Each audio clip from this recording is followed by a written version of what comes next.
आज के इस वीडियो व्याख्यान में हम तृतीय आंग्ल मराठा युद्ध के बारे में जानकारी प्राप्त करेंगे। द्वितीय आंग्ल मराठा युद्ध जो है वेलेजली के समय समाप्त हो चुका था। यद्यपि द्वितीय आंग्ल मराठे युद्ध में मराठे पस्त हो चुके थे, उनकी शक्ति और प्रतिष्ठा को क्षति पहुंची थी, परंतु उन्होंने अंतिम रूप से पराजय स्वीकार नहीं की थी। वे पुनः अपनी शक्ति को संगठित करने के प्रयास में लगे हुए थे। पेशवा अंग्रेज़ों के चंगुल में फंसकर कसमसा रहा था। उसने पुनः 1817 में सभी मराठा सरदारों को संगठित करके मराठों के पुराने गौरव को स्थापित करने का प्रयास किया, यद्यपि वह इसमें असफल रहा। वेलेजली अगस्त 1805 में भारत से चला गया। वेलेजली के जाने और 1813 में लॉर्ड हेस्टिंग्स के आने के बीच के इन सालों में कंपनी ने हस्तक्षेप की नीति का पालन किया और इस समय में कंपनी की हस्तक्षेप की नीति के कारण मराठों और पिंडारियों की शक्ति बहुत बढ़ गई थी। अतः जब 1800 पिंडारी मराठों के सहयोगी थे, ऐसी परिस्थिति में 1813 में लॉर्ड हेस्टिंग्स गवर्नर जनरल बनकर भारत आया।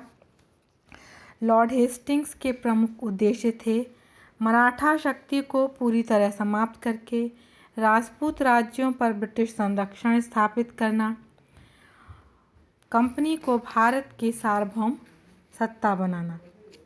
उसे यह भय था कि कहीं मराठे पिंडारियों का पक्ष लेकर युद्ध प्रारंभ न कर दें। अतः पिंडारी मराठों का पक्ष लेकर युद्ध प्रारंभ न कर दें। अतः पिंडारियों से युद्ध करने से पूर्व उसने 27 मई 1816 को भोंसले के साथ और 5 नवंबर 1817 को सिंधिया के साथ समझौता किया। इस समझौते में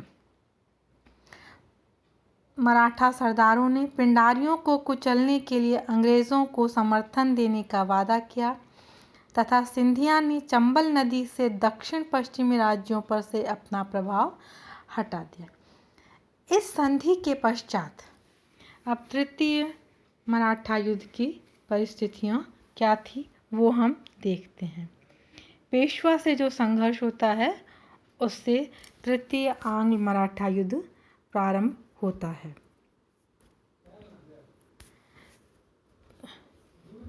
झगड़े की शुरुआत पेशवा और गायकवाड़ के मध्य से हुई।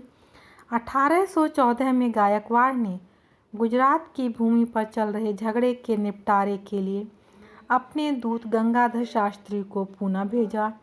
पेशवा के प्रधानमंत्री त्र्यंबक जी ने इस दूत की हत्या करवा दी।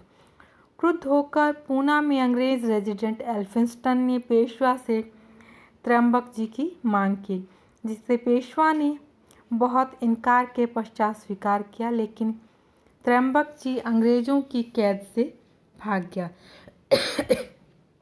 इस पर एल्फिंस्टन ने पेशवा पर आरोप लगाया कि उसने त्र्यंबक जी को भागने में मदद की। एल्फिंस्टन ने पेशवा की शक्ति को सीमित करने के उद्देश्य से पेशवा पर एक नई शक्ति संधि करने का दबाव डाला और उसे धमकी दी कि यदि वह संधि नहीं करेगा तो उसे पेशवा के मनसब से हटा दिया जाएगा। भयभीत होकर 13 जून 1817 को पेशवा ने अंग्रेज़ों से पूना की नई संधि कर ली। इस संधि के अंतर्गत पेशवा ने मराठा संघ के अध्यक्ष पद को त्याग दिया। सहायक सेना के खर्च के लिए 33 लाख रुपए वार्षिक आय के भूभाग अंग्रेज़ों को दे दिए और नर्मदा नदी के उत्तर में स्थित अपने राज्य के सभी भूभाग और अहमदनगर का दुर्ग अंग्रेज़ों को सौंप दिए। पेशवा ने त्र्यंबक जी को बंदी बनाकर अंग्रेज़ों को सौंपने का वादा किया और जब तक त्र्यंबक जी को अंग्रेज़ों के सुपुर्द न किया जाए उस समय तक त्र्यंबक जी के परिवार को अंग्रेज़ों के पास बंधक के रूप में रखना स्वीकार किया। पेशवा ने यह भी स्वीकार किया कि बिना अंग्रेज़ों की अनुमति के किसी अन्य राज्य से पेशवा पत्र व्यवहार नहीं करेगा। यद्यपि सभी मराठा सरदार अंग्रेज़ों से अपमानजनक संधियां कर चुके थे, ये सभी संधियां उन्होंने विवशता के कारण की थी, लेकिन वे सभी उनसे मुक्त होना चाहते थे। पेशवा भी पूना की संधि की अपमान के आग में जल रहा था। अतः जिस दिन सिंधिया ने अंग्रेज़ों के साथ संधि की 5 नवंबर 1817 को, उसी दिन पेशवा ने पूना में स्थित ब्रिटिश रेजिडेंसी पर आक्रमण कर दिया। एल्फिंस्टन किसी प्रकार जान बचाकर भागा और पूना से 4 किलोमीटर दूर किर्की नामक स्थान पर ब्रिटिश सैनिक छावनी में शरण ली। पेशवा की सेना ने किर्की पर धावा बोल दिया, किंतु पेशवा पराजित हुआ और सतारा की ओर भाग गया। नवंबर 1817 में पूना पर पेशवा का अधिकार हो गया। पेशवा द्वारा युद्ध प्रारंभ कर दिए जाने पर कुछ अन्य मराठा सरदारों ने भी युद्ध करने का निश्चय किया। नवंबर 1817 में अप्पा साहब ने अंग्रेज़ों से युद्ध किया, परंतु वह पराजित हुआ और भागकर पंजाब चला गया। जोधपुर के राजा मान सिंह ने अप्पा साहब को शरण दी और 1840 में अप्पा साहब की जोधपुर में ही मृत्यु हो गई। इसी प्रकार होलकर ने भी अंग्रेज़ों से युद्ध किया, परंतु पराजित हुआ और जनवरी 1818 में दोनों के बीच मंदसौर की संधि हो गई। इस संधि के अनुसार होलकर ने सहायक संधि स्वीकार कर ली, राजपूत राज्यों से अधिकार त्याग दिए, बूंदी की पहाड़ियों और उसके उत्तर के सभी प्रदेश कंपनी को हस्तांतरित कर दिए। इस प्रकार होलकर भी कंपनी की अधीनता में आ गया। अब अंग्रेज़ों ने पेशवा की ओर ध्यान दिया। अंग्रेज़ों ने पेशवा के विरुद्ध एक सेना भेजी और इस सेना ने कई युद्धों के पश्चात फरवरी 1818 में बुरी तरह से पेशवा को पराजित किया। मई 1818 में उसने अंग्रेज़ों के समक्ष संधि कर ली, आत्मसमर्पण कर दिया। अंग्रेज़ों ने पेशवा के पद को समाप्त कर दिया। पेशवा को 8 लाख रुपए वार्षिक पेंशन देकर कानपुर के पास बिठूर में भेज दिया। पेशवा का राज्य ब्रिटिश साम्राज्य में मिला लिया गया। सतारा का छोटा सा राज्य शिवाजी के वंशज प्रताप सिंह को दे दिया गया। पेशवा के मंत्री त्र्यंबक जी को आजीवन कारावास की सजा देकर चुनार के किले में भेज दिया गया। इस प्रकार लॉर्ड हेस्टिंग्स ने मराठा शक्ति को नष्ट करने में सफलता प्राप्त की। इस युद्ध के बाद मराठे पूरी तरह से परास्त हो चुके थे। अब यह उनका पराभव आखिरी अंतिम फाइनल रूप से हो चुका था। अब हम देखते हैं कि इस युद्ध का महत्व क्या रहा। यह मराठों का अंतिम युद्ध था। मराठा शक्ति का सूर्य हमेशा के लिए अस्त हो गया।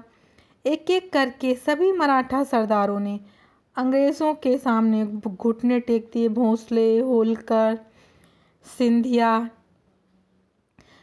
इन सभी ने जो है मराठों अंग्रेज़ों के सामने घुटने टेक दिए।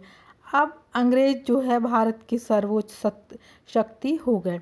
इस पराजय के फलस्वरूप पेशवा, होलकर, सिंधिया और भोंसले अपने राज्य के अधिकांश भूभाग को खो बैठे।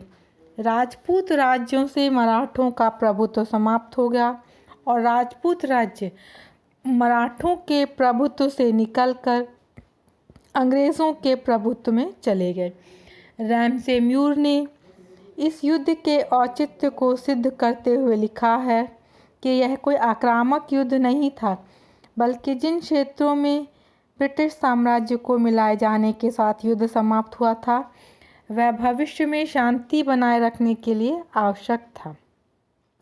वेलेजली ने मराठा शक्ति पर प्रहार करके उसे क्षीण कर दिया था और लॉर्ड हेस्टिंग्स ने मराठा शक्ति को हमेशा के लिए धराशाही कर दिया। इसीलिए कहा जाता है कि लॉर्ड हेस्टिंग्स ने वेलेजली के कार्य को पूरा किया।